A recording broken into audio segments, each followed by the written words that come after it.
Now, to download our local server, we would use the Apache friend link. Once you open the Apache friends link,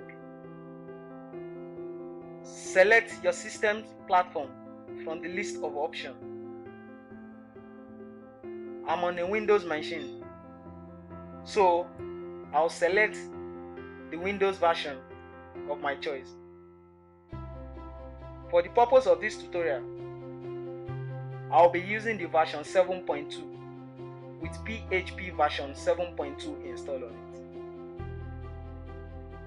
I'll click on download.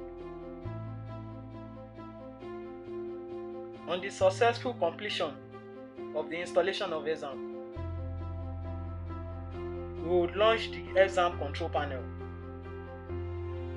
Once this is launched, we'll click on the start option of MySQL and Apache.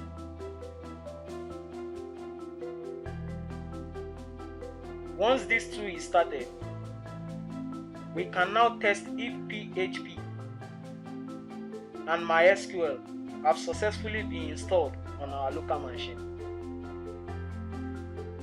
To test this, we would open a new browser tab.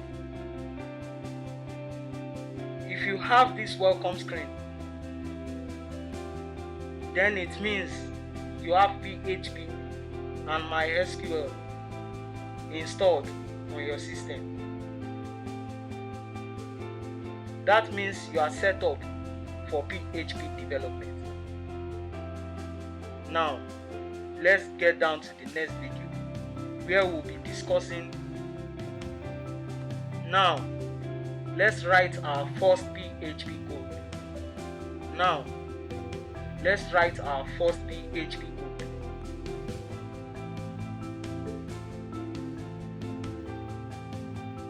Now, let's get started by writing our first PHP code.